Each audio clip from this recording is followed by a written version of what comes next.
car, SUV, or truck, guess what?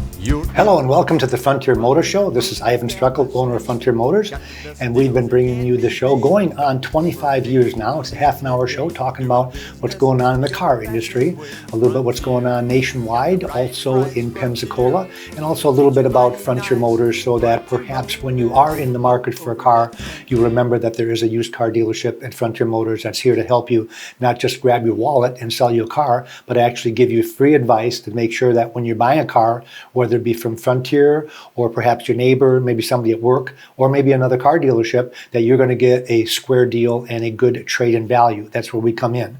So Frontier Motors is here for lots of different reasons, but one of the reasons, of course, is selling cars, but the other one, that, as I said, is for free advice. And we've been doing that for a long time without making you feel obligated that you have to buy from us. For example, if you're going to sell your car, wouldn't it be nice to know not just what the book values are, but what should be the actual selling price of your car? And so we have a computer system that gives us the comparables in our area, what other people are selling for a vehicle like that for. We can also run a history report for you. So if you're selling your own car, it'd be nice to have a Carfax report in the glove box that you can share with the next owner. So we can run the history report. We can also do this for you for free if you're going to be buying a car from another car dealership that does not use history reports or does not want to pay for the history reports. They're quite expensive. For example, a Carfax report is about $40 plus tax, and that's for one. So if you're going to run 5 or 6 of them on 5 or 6 different cars, it can be quite expensive. Where at Frontier Motors, you give us a call or stop by with the ID number of the car, and we will run the Carfax report for you. And it also spits out an average selling price. So not only can we tell you if it's a good report, we can also tell you what that vehicle is selling for in our area. Not book values, but reality. Books can be high and they can be low. For example, on a Jeep Wrangler, an older Wrangler, the books are awful. A book might say an older Wrangler is worth $5,000 or $6,000, but in reality, they might be selling for $10,000 or $11,000. And on the other end of it, if you're looking at an exotic car or a Highline car, the books might say the vehicle's worth $50,000, but yet I can sell that vehicle from perhaps $45,000 or $44,000. So you always want to check with Frontier Motors to find out what reality is. Now, the other thing a little bit we talked about is what's going on in the nation. And right now, is if you haven't seen this on the news, there is a microprocessor chip shortage nationwide for new cars. And that has been dragging on now, going on month number 4. And it's really put a dent in new car inventories nationwide, and actually, I should say, worldwide. And as an example, dealerships, compared to a year ago, they're down 1.3 million cars in inventory. So from 1 year ago, that's a huge decrease in inventory. Global chip reduction in global vehicle production because of chip shortage. 5 million vehicles have been affected by the chip shortage, which means 5 million vehicles less than they built the year before. Total reduction in production by the end of this year, they're talking about 6.1 million vehicles. Well, when they sell about 17 million vehicles a year, that's in their good years, they've been averaging around 14 to 15 million vehicles. So if you take 6 million vehicles out of production, you can just see what that does to dealers' inventories. And you can tell that by just driving up and down Car City and looking at the dealers' lots. You know, when you drive past the dealers' lots and there's nothing sitting there, that's actually reality. Matter of fact, what Ford is doing, it said Ford plants ran at just 55% capacity through May. So through May of this year, they're at 55%. That is unbelievable, resulting in more than a 350 vehicle, 37% loss in full-size truck production, which is their number one moneymaker. For Ford is the F-Series pickup truck, and for Chevrolet, it's the Silverado, and GMC, it's the Sierra. That's where they make all their money, and they are not building them anywhere close to what they were before. Matter of fact, Ford is going further by offering customers $1,000 if they place an order for a vehicle rather than buy out of stock. The strategy is led to a 16-fold increase in retail orders. So their order bank is booked up. And you might, and I saw this the other day when I was driving up Car City, that there are truckloads pulling in, but everything that's being dropped off is pre-sold. So what I'm getting at, folks, if you're looking at a new car, obviously my job as a used car salesperson is to talk you out of buying a brand new car and taking the depreciation of a 1 or 2 year old car.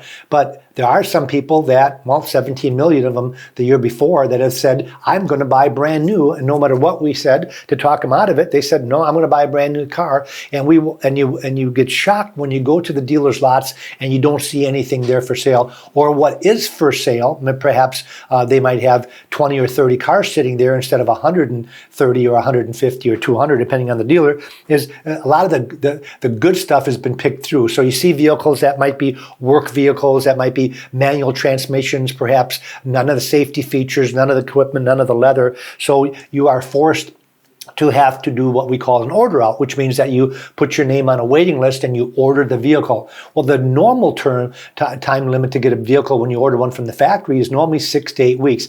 Well, that has more than doubled since then. And the other thing that has gone haywire is the pricing of the cars. There are some dealerships that are getting offers on their vehicles from other dealers at $3,000 to $4,000 over list price, if you can believe that. So let's just say the list price of a car is $40,000.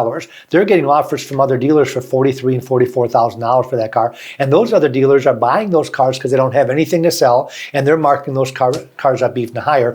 And that gives you more reason to shop for a 1 year old used car if you're buying a new car. Now, we have other vehicles in stock. Frontier Motors, for example, as of this morning, we had 320 vehicles in inventory. So we're not hurting for inventory. We do a really good job replacing the vehicles that we sell. We sell anywhere between 125 and 200 vehicles every month. So I have to go out and buy 125 or 200 vehicles every month.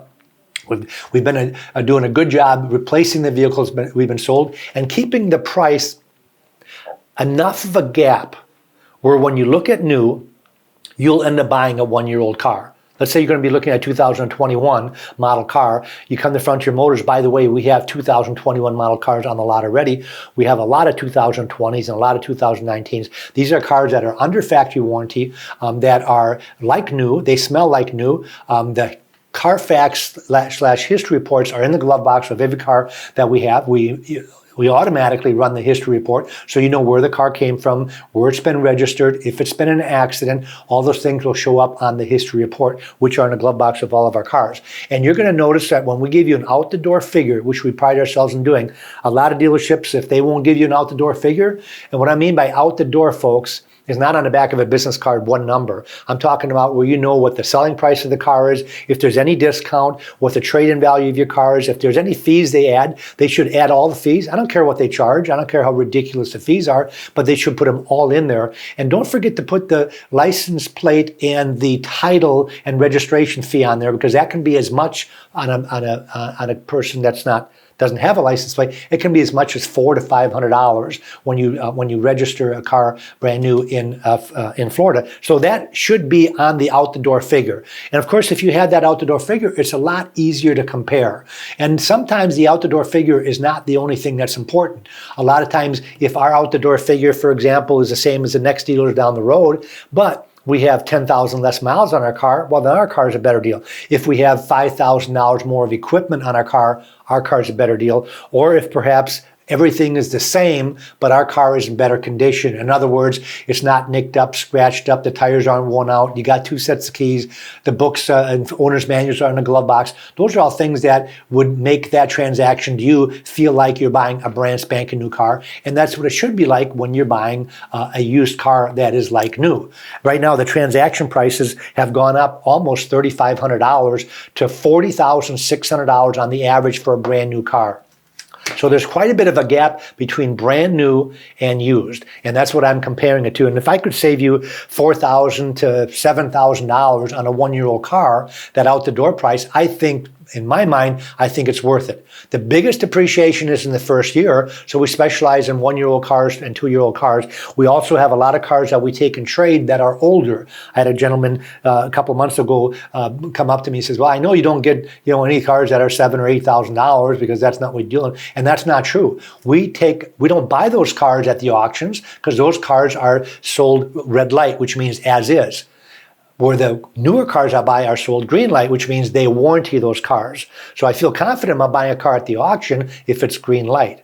So those cars that I'm talking about, those cars that are under $10,000, the way that I get them is by buying them from private individuals like yourself. If you're selling a car, we scour the internet, we go on Facebook, we go on Craigslist, we go on AutoTrader and Cars.com, and we find people that are selling their cars, not dealers, but people that are selling their cars. And a lot of times they're pleasantly surprised that the price that I will give them is close, if not at the price they're asking. Out of 10 cars, I normally pay asking price on 3 to 4 of the 10 cars out there. One reason is because some of the cars have gone up in value a little bit. And to me, if I can mark that car up, not make a lot of money, but any profit to me is better than no profit at all. So I'll pay more to get that car. I don't charge more for it. I just end up selling that car for less of a profit. And that way everybody's happy. The person I'm buying it from gets close to what they're asking without having to worry about getting scammed. They don't have to worry about a trade-in or financing the car for someone and having it get checked out, or perhaps taking it for a long extended test drive and not getting that car back. So what we do is we make it simple for you by just writing you a check and you're on your way. So we talked about a little bit about the car shortage right now, which is getting critical. When there's dealerships that sometimes will stock 200 cars and they're down to 15 cars in inventory, I would consider that pretty critical. And the amount of cars they're getting in, even though they're pre-sold, are about 50% of what they normally get. So some of these new car dealers are hurting pretty bad. So they're really my competition, and that's why I'm happy to announce that we have those cars, between 100 to 150 cars in inventory right now that you can look at that are still under factory warranty, that have very low miles. A lot of times I'm able to buy cars that have no miles on them. When I say no miles, there's no such thing. I've never seen a car, even a new car, that has a 0 odometer, because even if they drive it off out of the factory and drive it right on the truck, it's going to have 0.1 or 0.2 miles on them. When I was selling new cars years ago, that was 25 years ago, I remember they said they test drive every 10th car they built. So every 10th car might have 10 or 15 miles on it. Some of the cars, when they hit the lot, have 2 or 3 miles on them. And there are cars that I've bought at the auction that have 20 and 30 miles on them. But because we're an independent dealer, not a franchise dealer, I'm buying those cars, but I'm selling those cars as is. And therefore, I have to be able to buy them. When I say as is, I meant as a used car, not a new car. The warranty does transfer. Years ago, they changed that warranty thing. I remember when I got in the car business when I was 17 or 18 years old, you had to transfer the warranty, you had to pay a fee, you got a little warranty card. Well, those days are gone. Now the car's ID number is under warranty, so you don't even have to do anything when you transfer the warranty. I always tell my customers, if they buy a car from us, I would still call, let's say you buy a Ford from us, I would call a World Ford and I would give them, ask for the service department, give them the ID number and change ownership on that car, just in case there's a recall, to make sure that you'll be notified of the recall instead of the previous owner, which is a good idea, especially if it's a safety recall. So again, the way that we can help you is by giving you the advice. The other thing is we talk about giving you advice is we also always have the consumers reports a book with us that'll tell us, it'll tell you what is the best car. For example, this came out just last year. Once a year, they'll come out with the best brands. They come out with different car books, Consumer Reports, that this is a 2020 best brand. And I'll give you an example. Number 1 last year for the best brand was a Porsche. Number 2 was Genesis, Subaru, then Mazda. Mazda has been rated as one of the most reliable cars sold in America for the last 6 months. So if you're looking at a car that is not that expensive, that has great reliability, think of Mazda. I would have never thought that about 10 years ago, but now they have made it all the way to the top. They're actually one star ahead of Lexus right now for the best brand. When I say brand, that is a combination of things, which is customer satisfaction, reliability is one of them, safety features that are standard on the vehicle, and also roadability. In other words, how fast does the car go? How does it handle? How does it ride? Is it quiet? Is it smooth? They put all that together and they'll award points for it. And like I said, right now, the best car out there brand-wise is Porsche, which is very interesting because I remember years ago, Porsche was always a cool car, was always a fast car, a great handling car, but not a very reliable car. Well, guess what? Now they are. Genesis hasn't been out that Genesis made it to the top because they only had 2 models when they did this test. They have 4 models now. They just came out with 2 SUVs, GV70 and the GV80. And they're starting to trickle through the auctions. The problem with the 70 and 80 in the Genesis product, which by the way, if you don't know what Genesis is now is Hyundai's Highline division. Everybody knows what a Lexus is. Maybe not everybody knows that Lexus is owned by Toyota, and Lexus is Toyota's Highline division. Same thing with Infiniti being Nissan's Highline division, and Acura being Honda's Highline division. So that Genesis now has made it to one of the best cars out there. Matter of fact, this morning I bought a 2021 Genesis G90, which is their flagship sedan, and I bought that vehicle almost $11,000 less than what they are brand new. And this car has 6,000 miles on it. So these are the type of cars that I'm talking about, folks, that if you're thinking about brand new, you might want to stop in at Frontier Motors to get two things. Number one, how much can we save you on a car that has 600 miles on it? Number two, get a free appraisal on your car. If you are going to go to the local Genesis dealer, which is Alan Turner, and I always urge people to buy locally if possible, patronize our dealerships, and Genesis, Alan Turner's the Hyundai and Genesis dealer. So I would urge you to keep the business in town. But wouldn't it be nice to have an appraisal on your trade-in in your back pocket so that you can whip that out after you get your car appraised and say, well, you know, you're not giving me enough money. Frontier Motors is giving me more money than you're giving me, and I'm not even buying a car from them. I'm buying a brand new car. A lot of times people will come back days later and thank me for helping them get a reappraisal on their car. I don't necessarily end up with the car, but they end up just reappraising the car at a higher figure to make the deal. And don't forget, folks, that an appraisal on your car is an opinion. And everybody's got one, as you know. And those opinions can vary. Same thing with books. There's three major books that are out there when you're looking at books. The NADA book value, the Edmonds, and the Kelly. Those are the three major books. But guess what? They're all different. Why are they all different on the same car? Because they all have opinions. So that's one of the reasons that you stop at Frontier Motors to get our opinion on the car. And a lot of times you'll get a higher opinion on your trade-in because we perhaps don't specialize in one make and model car. An example, if you go to the Lexus dealership and you want to trade in your F350 diesel, you might end up getting a low appraisal because there's not a lot of people going to a Lexus used car lot looking for a diesel truck. So when you have that diesel truck, what they do is they take that diesel truck and they farm it out to a third party. That would be either a wholesaler, maybe a Ford dealer, but somebody that's going to take a little piece of that appraisal and keep it for profit. And that little piece might be a couple of $1,000s. And that's why you stop at Frontier Motors to get that appraisal from us. And because we sell every make and model, you're going to be pleasantly surprised that the figure that I'll give you is going to be a very fair figure and normally quite a bit higher than what you might get from the dealer you're doing business with. Now, you might think that if you're taking a used Lexus to the Lexus dealership that you'll get a higher appraisal because you're buying that same make and model. And that's not necessarily true. What if that used car manager has 13 of the same car in stock and half of them are aged? And they're all, let's say you're trading in an ES350, which is their medium-sized sedan, and he doesn't want your car because he's having trouble selling the ones he has. So you'll get a lower appraisal. And that's why you always want to get that second opinion. Folks, it takes 15 minutes. We can even do this over the phone. If you can give us a good description of the car, the ID number would be helpful. That is on the windshield of the car. It's also on the door. It's also on your paperwork. It's also on your insurance card. So it's a 17-digit number. If I had that number, I can give you a better value on your car, especially when I can do the history report. Everybody knows that if you have a branded title, in other words, a salvage title, the value of that car would be quite a bit lower than if it was a non-branded title.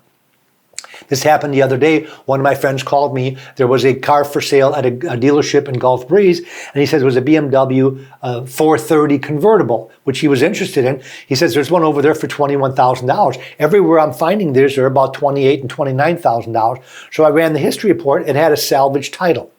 Now, you would have known that. Now, a salvage title around the title has to be disclosed.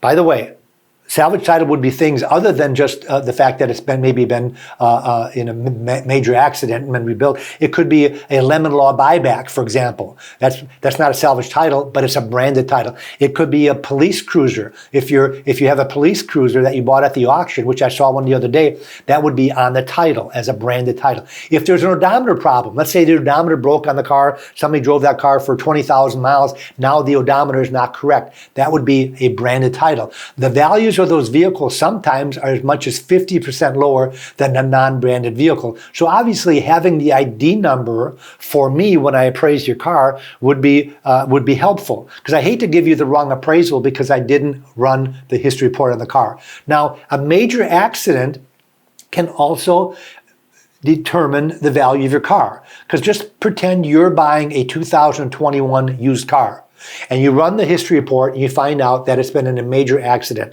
The airbags were deployed. The vehicle had to be towed from the scene. What does that do to your attitude about buying that car? Well, normally it does one or two things. Either it is a negative attitude where you walk away from that car and say, I'm not buying a 6-month-old car that's been in a major wreck. Or, this is, I think, a better attitude would be say, well, maybe I'll take a look at that car, depending on where it was fixed, who fixed it, does it have a warranty with the fix-its, and how much less is it? That is called diminished value. And one of the things that we do for all the people in our area is if you get into an accident, especially if it's moderate or major, not a minor accident, but moderate or major, and it's not your fault, we will give you a letter of diminished value. And what that letter says is that based on our attitude or our opinion that the vehicle has been compromised to a certain dollar amount. That could be a lot, it could be minimal. Let's just say it's a 2021 Chevy Corvette that's a $100,000 car, and the car had $50,000 worth of damage. But they didn't total the car, they fixed it, and now you want to sell it. You could have as much as $10,000 to $15,000 of diminished value. You should be made whole by the other person's insurance company. We'll help you get made whole by giving you a letter that we will sign and saying that this is our opinion. There's not a formula that we use, it's just our opinion, and our opinion varies from car to car. If you have a $10,000 car, for example, it's going to be minor compared to a $70,000 car. But we do give you diminished value, and we'll do that at any make and model. And we'll stick our necks out by doing this for you. And a lot of times it ends up us getting a sale, maybe not immediately, but down the road when somebody says, hey, where should I go to buy a car? And you say, well, you know, those guys at Frontier Motors are pretty cool. They helped me get a letter of diminished value on a car, and I wasn't even buying anything on that. They did it, and they didn't charge me anything for it. And we do a lot of things like that for individuals that are not in the car buying mode yet. Sooner or later, most people are going to buy a car. And if it's 5 years from now, then so be it. We're going to be here in 5 years from now to help you. So we just want you to remember there's a dealership that's going to help you through the buying and selling process, even if it's not from us. So if you're going to buy a car from another car dealership, give us the ID number. We'll tell you what to pay. We'll tell you if it's a good deal or not. Heck, you can even bring us the car and we'll do a quick walk around on the car, put the paint meter on it, make sure that half the car hasn't been painted for one reason or the other. Not that diminishes the value, but you'd want to know about it. These are little things that we'll do at no charge. And if it's a good deal, we're going to tell you it's a good deal. If it's a bad deal, we're going to tell you it's a bad deal. And if perhaps the price is a little bit too high, we're going to tell you what we can sell you a car like that for. So you can use that information to go back to the dealer or to the private individual that's selling the car and say, hey, Frontier Motors has a car like this on their lot, and this is what they'll sell to me for. So either you have to come down the price on your car, or I'm going to go over to Frontier Motors and buy it there. Now, the other thing we can also help you with is what if your car does get totaled? We'd love to be the dealer of choice for replacement, but the other thing we can help you with is to give you a replacement value. And one of the suggestions that I would have, that if you are buying a car today, find out what criteria the insurance company is using to replace that car. It used to be simple. They normally, in our area, I remember when Hurricane Ivan hit, what was that, 16 years ago? They used the NADA retail value of the vehicle, which we had. And by the way, that's not the same NADA retail as a computer, which you can get off of here. The computer has a consumer's version. We use an official version. The reason we use an official version is not because it's higher or lower, it's because that's what our banks use. So we use the same ones that the bank use. Now which is great. I love when they use the NADA retail because I can normally always replace that car for NADA retail. The other thing they've been doing lately is they've been using comparables. So comparables are where they pick out 3 or 4 cars that were like yours. They might find them in Atlanta or Orlando or New Orleans and say, well, hey, I found a car like this. It's $20,000. NADA retail is $23,000, but we're only going to give you $20,000 because I found 2 or 3 cars like this for $20,000. Well, we can do the comparables also, and I can find, I'm sure, plenty of cars at the $23,000 range to make sure that you get the most amount, not rip the insurance company off, but just making sure that they're going to be fair with you, that they should give you the real replacement value. And what if replacement value is higher than book value? I mentioned the Jeep Wrangler before. If you're going to buy an older Wrangler, the books are awful. You would not be getting made whole if you had a Wrangler that was 15 years old and the book value said $5,000, but you can't find a Wrangler that runs anywhere for $5,000. So you want to make sure that you know what criteria the insurance company is using to replace that older Wrangler if it gets totaled. Because if replacement value is $10,000, you don't want them to use a $5,000 book on a $10,000 car. So a couple of other things, I always try to talk about electric cars a little bit, as most of you have known that most of the manufacturers have already considered within a certain time period going all electric. I know General Motors announced 3 months ago that they said by 2035 they're not going to be making gas-powered cars anymore. I find that hard to believe. They can always change their mind, but they have said by 2035 they're done. And there's so many articles that I read about electrification. One of the things they're talking about is nationwide, the electrical grids. Can the power companies handle having 50 million cars? Well, if it's 17 million that they're selling a year, let's just say half of those are going to be electric cars. So they're going to sell, let's say, 8 or 9 million cars a year. Well, after about 5 years, that adds up. Everybody's plugging these cars in at once at night. Come home at 5 o'clock, everybody's plugging it in. Can the power companies handle that surge in electricity? And everybody's unsure of that.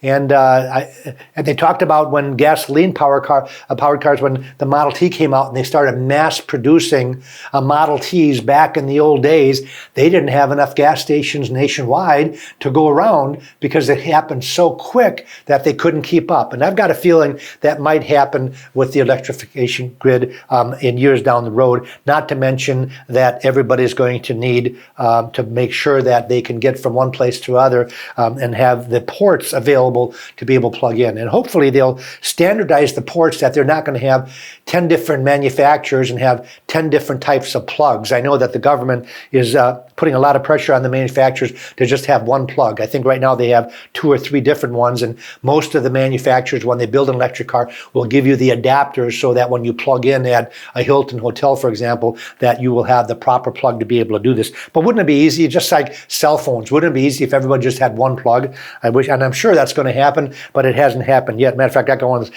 new fancy iPhones, and even those plugs are different than the old ones. You can make them work, but it's not easy. We've only got a couple of minutes left, folks, so I forgot to tell you that we are on Facebook, and this show is going to be recorded also on Facebook. Also, if you go to frontiermotorsinc.com, on our website, you can watch this. So if you got somebody that is going to be in the market for a car, you can tell them to watch this show to get some information on the information that we give. 320 cars in inventory on our website. They have prices on every single one, 31 to 50 photographs on every one.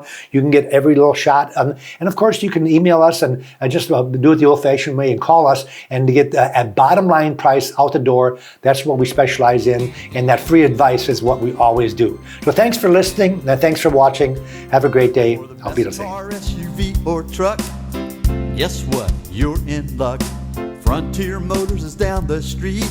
Got the best deals that can't be beat. Don't overpay, come in today. Doing business the old-fashioned way. Frontier, we've got the right price. Frontier, we'll treat you mighty nice.